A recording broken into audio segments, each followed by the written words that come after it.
ஒரு அதிகாரம் இல்லாமல் நாங்கள் பாட்டு ஓடி திரிகிற பிள்ளைகளை அவங்க தான் அப்படி செய்கிறாங்கன்னு சொன்னேன். இப்போ அதிகாரத்தில் இவ்வளோ வலிமையாக உட்காந்துருக்கிற ஆட்சி செய்திருக்க அந்த திமுகவுக்கு அந்த ஆட்சிக்கு பொறுப்பு இல்லை. இப்போ எங்களால் தான் அந்த கொலை நடந்துச்சு. அப்படி தானே? இப்போ என்ன அப்படி யார் பேசுகிற? யார் பேசுகிற? யார் பேசுகிற? குடிப்பெருமை எங்கே பேசுது? இவ வந்து வன்னியர்னு பார்த்தா எனக்கு ஓட்டு போடாதுன்னு ஒரு கட்சி தலைமை பேசியிருக்கானா? ஜெயங்கொண்டத்தில் ஒரு தாழ்த்தப்பட்ட பிள்ளை ஒரு ஆதி தமிழ் மகனை நிறுத்தினேன். இவன் வந்து தமிழன்னு பார்த்தா ஓட்டு போடு, இவனை பறையன்னு பார்த்தா போடாத, உன் ஓட்டு எனக்கு தீட்டுன்னு சொல்லிட்டு இறங்கி வந்த ஒரு தலைமை இங்கே இருக்கேன்னா, இப்போ நீ என்ன போய் குடிப்பெருமைனா? நீ ஆணவங்கிற சாதிய ஆணவங்கிறீங்க. சாதி சமஸ்கிருத சொல், அது குடின்னு தான் அடையாளம். ஆணவங்கிறீங்க, நான் அதை பெருமைன்னு நினைக்கிறேன். சாதிய ஆணவங்கிறத தமிழ் படுத்தி சொல்கிறேன். அதனால அது குடிப்பெருமை பேச்சார். குடிப்பெருமை கொலையை கடும் குற்றமாக கருதல் பேசுனது நாங்கள் தான். நீங்கள் பேசுறீங்க, நீங்கள் சாதியை பேச. நீங்கள் பொது தொகுதியில் நின்று ஜெயிக்க முடியுமா? எங்கள் அண்ணன் திருமாவளவனுக்கு வெளிப்படையாக ஒரு சவால் விடுறேன், பொது தொகுதியில் நின்று ஜெயிப்பில்ல. அப்புறம் நீங்கள் மற்றவனை எதுக்கு சாதி பிரச்சனை பேசுகிறீங்க? நீங்கள் ஒரு பொது தொகுதி கேட்டு வாங்க முடியல ஸ்டாலின்ட்ட. 16 தொகுதி பொது தொகுதியில் நிற்க வச்ச என்ன போய் சாதி பெருமை பேசுகிறேன்? தம்பி, நீங்கள் சார்ந்து ஒரு அரசியல் கட்சியோட நிற்கிறீங்க. நீங்கள் திராவிட எதிர்ப்பை கற்றுக் கொடுத்தது யார்? எனக்கு மனச்சான்றோட பேச சொல்லுங்க. அவரை சொல்லுங்க தம்பி. தமிழ் மண்ணில் அவர் எழுதி வந்த தாய் மண்ணில் ஐயா ரவிக்குமார் அவர்கள் பெரியாரை பற்றி தொடர்ச்சியாக கட்டுரை எழுதி வந்தாரா இல்லையா? அன்னைக்கு வந்து அன்னை சுவீரபாண்டியன் என்ன தம்பி இப்படி நாங்கள் தமிழ் பாதுகாப்பில் இருக்கோம், என்ன தம்பி இப்படிலாம் வருதுன்னு போனால் நான் வன்னியர்கிட்ட கேட்டேன். அவன் ஒரு இதை எடுத்து காட்டுறான். ரவுக்கு துணி ஏன் விலை ஏறி போச்சுன்னா பள்ளச்சி பறிச்சிலாம் ரவுக்க போட ஆரம்பித்தா விலை ஏறாதான்னு பெரியார் கேட்டதை எடுத்து காட்டுறான். இதுக்கப்புறம் எப்படி அவரை போகிறது? இன்றைக்கி நீங்கள்லாம் பெரியாரிஸ்ட்டு, நாங்கள் பெரியாருக்கு எகென்ஸ்ட்டு தானே தம்பி. ஒரு ஒரு ஒரு ஒரு மகனை நீங்கள் எடுத்து பாருங்கள் தம்பி. சாதிய உணர்வு மத உணர்வு இருக்கிற வரை தமிழனுங்கிற இன உணர்வு பிறக்காது. நாம் தமிழர் என்று சொல்லணும்னா அவனுக்கு சாதிய உணர்ச்சி மத உணர்ச்சி சாகணும். அதானே வரும். அப்புறம் சாதிய மத உணர்ச்சி எப்போ வீழுதோ எப்போ தாழுதோ அப்போ தான் தமிழருங்கிற இன உணர்ச்சியை பிறக்கும். நாங்கள் எடுக்கிறதா சாதி ஒழிப்பு, நாங்கள் எடுக்கிறதா. அப்புறம் நீங்கள் வேணும் சும்மா 19 ரூபா அவர்கள் சாதி பேசுகிறார், சாதி பத்திர பாசுறாரு. சாதி பேரை வச்சுக்கலான்னு என்னைக்கு நாங்கள் வச்சிருக்கோம்?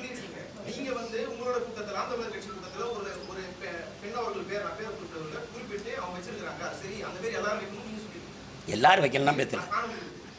எல்லாரும் வைக்கணும்னு சொன்ன நீங்கள் எடுத்துக்காட்டுங்க. இங்கே வாங்க தம்பி. ஒன்றும் இல்லை, ரோசினி நாடார்னு போட்டிருக்கா. அவள் போட்டவன் என்ன சொல்கிறா, நீங்கள் ஏன் போட்டிருக்கேன்னு கேட்டதுக்கு அவங்க அப்பா வந்து பணம் ஏறல, ஆனால் அவங்க பரம்பரை ஏறிச்சு. அவள் சொல்கிறா என்னுடைய வேர் எங்கே இருக்குன்னு எனக்கு தெரியணுங்கிறதுக்காக நான் வச்சுருக்கேன்ட்டு. அதை தான் பண்ண. நீங்கள் எல்லாரும் போட்டுக்கணும்னு சொல்லி அப்படியே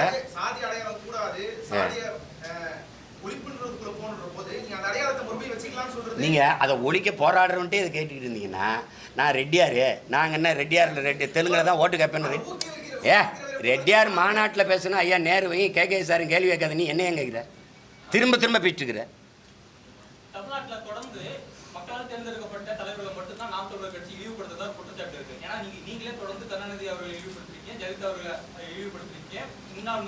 ஜெகத் யாரு?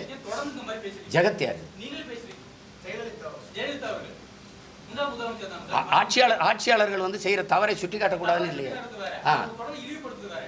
அந்த இழிவு என்ன சொல்லு? அதாங்க அது.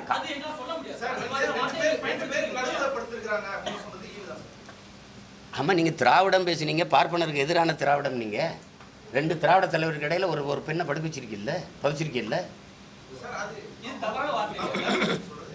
படுத்திருக்கிறது தவறாங்க? படுத்திருக்கிறாருன்னு அப்ப நீங்க படுத்தீங்கன்னா அப்படி சொல்லணும். அவர் சாஞ்சு இருக்கிறார், அப்படியே சாஷ்டாங்கமா விழுந்திருக்கார் அப்படி சொல்லுவாங்க. எதாவது தவறுன்னு ஒரு பட்டியல் போட்டு வெளியிட்டுருங்களேன். நான் அதெல்லாம் தவறு அப்படின்னு படிச்சுட்டு பேசுகிறேன். படுத்திருக்கிறன்னு தாங்க சொல்லணும். கடற்கரையில் 8 ஏக்கர் எடுத்து புதைச்சது உனக்கு வழியே தரல. ஒரு கடற்கரை தமிழின மக்களின் பொது சொத்து புதகுலி ஆக்குனது உனக்கு கோவம் இல்லை. என்னது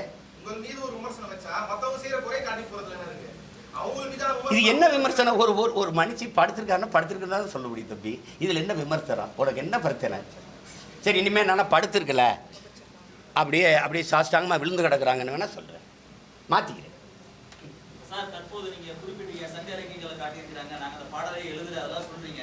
இப்போ திரும்பவும் அதே பாடல் நீங்க பொதுவெளியில பாடுவீங்களா, இல்ல அதுக்கப்புறம் நிறுத்தி கொள்ளப்படுமா? பாடுவேன். நிறைய பேர் இன்னைக்கு கூட போனேன், ஒரு தடவை பாடி காட்டிட்டு போனார். ஒரு பாடிட்டு தான் இருந்தேன். இதன் பிறகு அவங்க ஒரு குற்றச்சாட்டு வச்சிருக்காங்க. உங்க குற்றச்சாட்டு தூக்கி குப்பையில போடுங்க தம்பி. குற்றச்சாட்டு என் மேல சொல்றதுக்கு நேர்மையும் தகுதியும் வச்சுக்கிட்டு வா பேசு.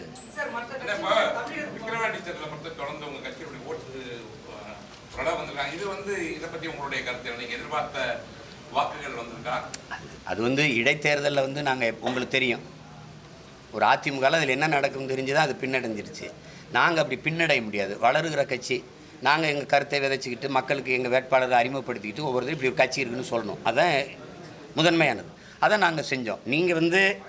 நீங்கள் இதை எப்படி பார்க்கணுன்னா, உண்மையிலே இது தேர்தலாக நடத்தப்படுதா, இதை நீங்கள் ரசிக்கிறீங்களா, ஏற்கிறீங்களா? ஒரு பத்திரிகையாளராக, ஒரு பொது மனிதனா, ஒரு குடிமகனா இந்த போக்கு சரியானது தானே? எல்லா அமைச்சர்களும் அங்கே கூடி ஒரு தெருவுக்கு ஒரு அமைச்சர் நின்றுட்டு எல்லா சட்டமன்ற உறுப்பினர்கள் பாராளுமன்ற உறுப்பினரையும் கூட்டி வச்சுக்கிட்டு நீங்கள் கணக்கு இல்லாத காசு, துணிமணி, அவங்களுக்கு உணவு, அவங்களுக்கு எல்லாம் கொடுத்து ஒரு அந்த இதிலேயே வச்சு மக்களை அப்புறம் நீங்கள் வாக்கு செலுத்தி வர்றதில் அதையும் மீறி கள்ள ஓட்டும் போடுறீங்க. இப்போ இது எந்த மாதிரியான அணுகுமுறை, இது எப்படிப்பட்ட ஆட்சி முறை, இதை எப்படி நீங்கள் ரசிக்கிறீங்க, ஏற்கிறீங்க? இதில் என்ன நீங்கள் இதை தேர்தலுங்கிறீங்க, எந்த மாறுதல் இதில் வரும்? இதே அமைப்புக்குள்ளே தான் நம்ம வாழ்ந்தாகணுங்கிற நிலைமைக்கு நீங்கள் தள்ளுறீங்க எல்லாரையும்.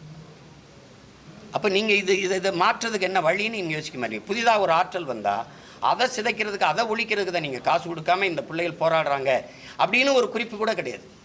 ஒன்று சாதிய உணர்ச்சி, மத உணர்ச்சி, இதுக்குள்ளே தான் நிற்கிது. அதிகபட்சமாக காசு, அதான் சாதி, மதம், சாராயம், பணம், சாப்பாடு. இதுதானே இங்கே நீண்ட காலமாக இந்த கட்சிகளின் அரசியல் கோட்பாடாக இருக்குது. இதில் என்ன மாற்றத்தை நீங்கள் பார்த்துட்டீங்க? இப்போ இந்த வெற்றி எப்படி நீங்கள் கொண்டாடுவீங்க? மனச்சான்று இருந்தால் எப்படி கொண்டாடுவீங்க? நான் கேட்கறது என்னன்னா, அதையும் தாண்டி நீங்கள் இவ்வளோ வாக்குகள் வந்துட்டுங்க, உங்களுடைய நிலைப்படை எப்பவுமே ஒரு தனித்துவமாக தான் இருக்கும். இப்போ நீங்கள் எதிர்பார்த்ததை விட வாக்குகள் அதிகமாக வந்திருக்கா இல்லையான்னு என்ன? அது மொத்தமாக எண்ணி முடிக்கும்போது தானே தெரியும். மாலையில் அவ்வளோதானே எண்ணி முடித்தா போன தடவை வாங்கினதை விட வாங்கியிருக்கோமா, இல்லை அதே இடத்துல நிற்கிறோமா, குறைஞ்சிருக்குமா, கூடியிருக்குமான்னு தெரியும். அதுதானே, அது அப்புறம் தான் சொல்ல முடியும்.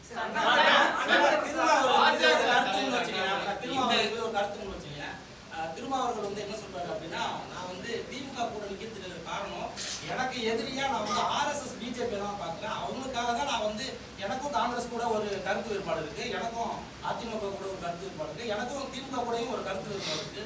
இருந்தாலும் என்னோட பெரிய எதிரியா நான் ஆர்எஸ்எஸ் பார்க்கிறேன். அவங்கள எதிர்த்து போராடுறதுக்கு எனக்கு சில தகுதிகள் தேவைப்படுது, பலம் ஒன்று தேவைப்படுது அப்படின்றதான் சொல்றாரு.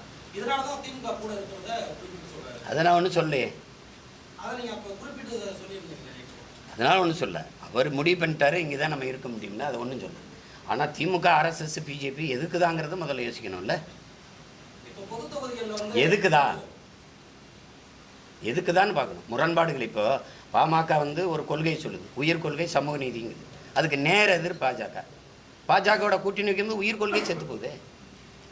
அப்போ எந்த கோட்பாடு எல்லாருமே என்கிட்ட சொல்கிறது, இப்போ நீ சொல்கிறது சரிதான் நிச்சயமான், தனிச்சு நிற்கணும், இப்படி நிற்கணும்னா நான் கட்சியை காப்பாற்றணுங்கிறேன். நம்ம கேள்வி அடுத்து என்ன வருது? கட்சியை காப்பாற்றுறதே லட்சியம் ஆகிட்டா இப்போ எந்த லட்சியத்தை காப்பாற்ற நம்ம கட்சி ஆரம்பித்தோங்கிற கேள்வி வந்துடுது. அப்போ முரண்பாடு இருந்தாலும் நாங்கள் உடன்படுறோம்னா எந்தெந்த முரண்பாடு? காவிரியில் தண்ணி தரவே முடியாதுன்னா, அது கச்சத்தீவை மீட்கவே முடியாதுன்னா, அப்போ எந்த இடத்துல நமக்கு உடன்பாடு? நீங்கள் சொல்லுங்கள், எந்த இடத்துல? நீங்கள் என் தம்பி பாலச்சந்திரனை விடுங்க, இத்தனை எல்லா படுகொலையும் விடுங்க. ஒரு 13 வயசு சிறுவன், அவனை கூட்டிகிட்டு இராணுவ கஸ்டடியில் இருக்கான். அந்த செய்தி இங்கே உளவுத்துறைக்கு, இந்த தமிழ்நாடு அரசுக்கு, இந்தியா ஆண்ட அரசுக்கு எல்லாருக்கும் தெரியும். பிரபாகரன் குடும்பத்தில் ஒருவர் கூட உயிரோடு இருக்கக்கூடாதுன்னு சொன்னாலே அவரோட கட்டி பிடிக்கணுமா? அவரோட போய் அப்படி ஒரு ஓட்டு வாங்கி வெல்லணுமான்னு யோசிச்சுப்பாரு. காங்கிரஸ் எதுக்காக திமுக தூக்கி சுமக்குது? எந்த இடத்துல என் இனத்துக்கு நின்றது? மொழி இல்லை வழக்காடுகள உரிமையில் அங்கே தமிழ் மொழி, இல்லை ஆட்சி மொழி, அதிகார மொழி, இல்லை காவிரி நதிநீர் உரிமை, முல்லை பெரியாற்று உரிமை, இல்லை கச்சத்தீவு மீட்பு, இல்லை மீத்தேன் எடுக்கிறத தடுக்கிறது, எந்த இடத்துல நீங்கள் எனக்கு நின்றுருக்கீங்க? எதுக்குமே இல்லை.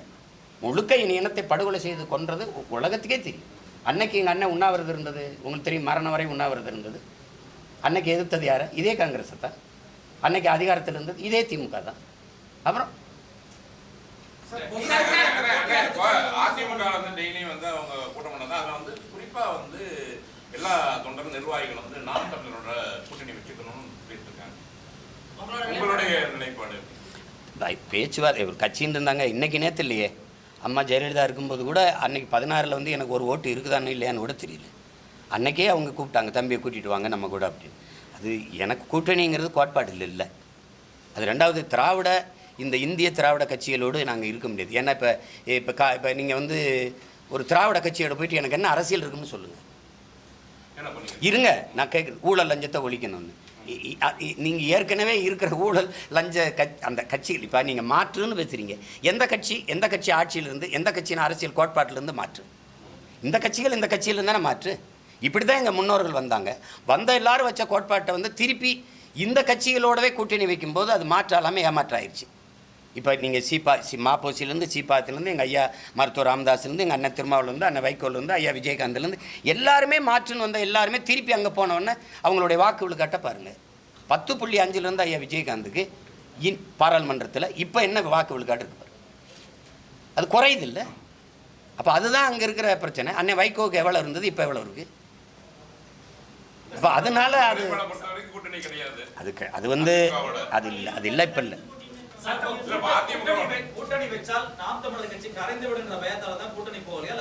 இல்லை நோக்கம் இருக்கு. இப்போ எனக்கு வந்து தம்பி உங்களுக்கு என்ன சொல்லணும், எனக்கு ஒரு கனவு இருக்குது. என் நாடு எப்படி இருக்கணும்னு இருக்குது. எனக்கு 10 ஆண்டு பசுமை திட்டம், பல கோடி பனை திட்டம், பசுஞ்சோலை பள்ளிகள், இந்த தனியார் முதலாளிகளை இன்ஸ்டியூஷனை அவங்கள மூட வேண்டியதில்லை. ஆனால் அவங்களோட சண்டை செய்யணும், தரத்தை உயர்த்தணும். அரசு மருத்துவமனைக்கு மக்கள் திரும்பி, அரசு பள்ளி கல்லூரிக்கு மக்கள் பிள்ளைகள் படையெடுத்து வர்றது கூடணும். கல்வித்தரத்தை உயர்த்தணும். எப்படி கொடுக்கணும்? தனித்திறன் கல்விக்கு முன்னுரிமை கொடுக்கணும். நீரை பெருக்கி இந்த தண்ணீர் விற்கிறத தடை செய்யணும். ஏன்னா உலக உயிர்களின் உயிர் தேவை விற்பனைக்கு இல்லைன்னு ஒரு தடுக்கணும். இந்த நெகிழி பாலித்தீன் இந்த பிளாஸ்டிக் குப்பைகளை தடுக்கணும். ஏன்னா எங்கே பார்த்தாலும் என் நாடு வந்து மகாகவிதையில் கவிப்பேரசு வைரமுத்து எழுதுனதை பாருங்கள். நீங்கள் இந்திய நிலப்பரப்பு எவ்வளோ பெருசு இதோ அதளவுக்கு கடலுக்குள்ளே இந்த பிளாஸ்டிக் நெகிழி குப்பை இருக்குங்கிற ஒரு திமிங்கல கரை ஒதுங்கிச்சு செத்துன்னு வயிற்றுத்தா 40 கிலோ இடையில பிளாஸ்டிக் கழிவுகள் இருக்குது. இப்போ மீனின் எண்ணிக்கை விட பிளாஸ்டிக்கின் எண்ணிக்கை கூடிக்கொண்டு போகுதுங்கும்போது நம்ம விழித்து கொள்ளணும். அதை நோக்கி பேசினா உங்களுக்கு வேடிக்கையாக இருக்கும். நீங்கள் சாராய பொருளாதாரத்தை விடு, மாற்று பொருளாதார பெருக்கத்துக்கு வா, வேளாண்மை முன்னிறுத்தி தற்சார்பு பசுமை பொருளாதாரத்துக்கு போவோம், நிலமும் வளமும் சார்ந்த தொழிற்சாலையை உருவாக்குவோம். பனை அதிகமாக இருக்கா அது சார்ந்த தொழிற்சாலை, தென்னை அதிகமாக இருக்கா அதுதான் இந்த தொழிற்சாலை, கரும்பு அதிகமாக இருக்கா அதுதான் இந்த தொழிற்சாலை. அங்கே படித்தவன் படிக்காதவனெல்லாம் அவன் வாழ்விடத்தில் வேலை கொடுப்போம். ஏ கிரேட் ஆசிரியரை நகர்ப்புறத்தில் பணியமர்த்துற, சி கிரேட் ஆசிரியர் தான் சிற்றூருக்கு அனுப்புகிற. அப்போ கிராமங்கள் காலியாகுது. இங்கே கல்வி, வேலைவாய்ப்பு, மருத்துவம் எல்லாம் இங்கே தான் இருக்கணும்னா கிராமங்கள் காலியாகி நகரங்கள் பிதுங்கி வழியுது. இது பேராபத்தானது. ஏன்னா நகரத்தில் இருக்கவனுக்கு உணவு தேவை, பால், முட்டை, அரிசி, பருப்புலாம் அங்கேருந்தான் வரணும். அவன் காலி ஆகிட்டானா இது. அப்போ அவன் வாழ்விடத்தில் நகர்த்தணும். சிற்றூர்களின் பொருளாதாரத்தை சமவீதத்தில் வளர்த்தெடுக்காமல் ஒரு நாட்டின் வளர்ச்சி பொருளாதாரத்தை சமவீதத்தில் வளர்த்தெடுக்க முடியாது. இங்கே ஸ்மார்ட் சிட்டி இருக்குது, ஸ்மார்ட் வில்லேஜ் கிடையாது. அப்போ கிராமங்கள் காலியாகி நகரங்கள் பிதுங்கி வழியுது. நகர்ப்புறங்களில் மக்கள் இங்கேயே 2.5 கோடி இருக்கான். அப்போ வீட்டு வாடகை கூடுது, மின் கட்டணம், மின்சாரம் அதிகம் தேவைப்படுது, தண்ணீர் தேவை அதிகப்படுது, போக்குவரத்து நெரிசலாகுது. ஒரு உயிர் காக்கும் ஊர்தி ஆம்புலன்ஸ் அவசர உரிய தூக்கிட்டு கூட குறித்த நேரத்தில் கொண்டு இங்கே சேர்க்க முடியல, அவ்வளவு நெருக்கடி. இப்போ வேணும் 10 வருஷம் கழித்து கற்பனை செஞ்சு பார்த்தீங்கன்னா பயமாக இருக்குது. கழிவுநீர் மழை நீரே வழிந்து ஓட இங்கே காவாயில் கழிவு நீரும் மழை நீரும் ஒன்றா கலந்து ஓடி சைதாப்பேட்டில் ஒரு 11 வயசு பையன் இறந்து போகிறான். இப்போ இதில் எல்லாத்துலேயுமே மாற்றத்தை கொண்டு வரணும். எனக்கு ஒரு கனவு இருக்குது, இப்படி செய்யணும், இப்படி மருத்துவத்தை தரம் இப்படி உயர்த்தணும்னு. இது யாரோடு சேர்ந்து உயர்த்துறது? அதனால் அந்த கூட்டணிங்கிறதுல நமக்கு இது பிரச்சனை. அது தனித்துவத்தை இழந்துருவோங்கிறனால தான் என் கருத்தை இதையெல்லாம் ஏற்றுக்கொண்டு ஒரு கட்சி வருதுன்னு வச்சுக்கிறோங்க. இல்லை அண்ணன் சொல்கிறது சரிதான், இந்த மாதிரி கொண்டு வரலாம், நம்ம வேளாண்மை முன்னிறுத்தி இது. ஏன்னா நீங்கள் இன்னும் 10 ஆண்டு கழித்து திரும்பி பார்த்தீங்கன்னா தங்கமத்தவன், வைரமத்தவன், இந்த பெட்ரோல் டீசல் வச்சுருக்கவன்லாம் பணக்காரனாக இருக்க மாட்டான். எவன்கிட்ட நீர் சோறு அதிகமாக இருக்கோ அவன் தான் உலக பணக்காரனாக இருப்பான். இப்போ நீங்கள் பார்க்குறீங்க என் நாடு 150 கோடி மக்கள், 100 கோடி மக்களுக்கு செல்ஃபோன் கொடுக்க, கார் கொடுக்க, இந்த ஏசி, ஃப்ரிட்ஜு, டிவி எல்லாம் கொடுக்க திட்டம் வச்சுருக்கேன். ஆனால் நீரும் ஜோறும் கொடுக்க திட்டம் இருக்கானா? இல்லை, ஒன்றுமே இல்லை. நீ இதில் எதுவும் இல்லாமல் வாழ்ந்துட முடியும். ஏன் சாராயம் இல்லாமல் கூட வாழலாம், சிகரெட் இல்லாமல் வாழலாம், போதைப் பொருட்கள் இல்லாமல் வாழலாம், கொக்கைன்னு, அபின்னு, கஞ்சா, இதெல்லாம் இல்லாமல் நீ வாழ்ந்துடலாம். நீரும் சோறு இல்லாமல் வாழ முடியாது. இது எல்லாத்தையும் விற்ற முதலாளி பணக்காரனாக இருக்கான். சிகரெட்டு விற்றவன், பான்பராக்கு விற்றவன், கஞ்சா விற்றவன், இந்த சாராயம் விற்றவன்லாம் பணக்காரனாக இருக்கான். ஆனால் சோறு போடுற விவசாயி ஏழையாக இருக்கான், வாழ முடியல, தற்கொலை பண்ணுறான். இந்த நிலையை மாற்றணும்னு நினைக்கிறோம். அதுக்கு எங்களோட ஒத்து போகிறவங்களோட தான் நம்ம அணி சேர முடியும். அதுக்கு இப்போ தம்பி, இப்போ என் தம்பி இன்னும் கட்சியே ஆரம்பிக்கல. அவர் ஆரம்பித்து அவர் கருத்தியல் கோட்பாட்டை முன் வச்சு பயணிக்கும் போது தான் ஒத்த கருத்து இருக்கா இல்லையானா இப்போ ஆய்வு செய்யணும். இன்னும் 18 மாதங்கள் இருக்குது. 18 மாதங்கள் இருக்குது. குறைஞ்சது ஒரு 12 மாதத்தை விட்டுருங்க, அதுக்கப்புறம் பேசுவோம்.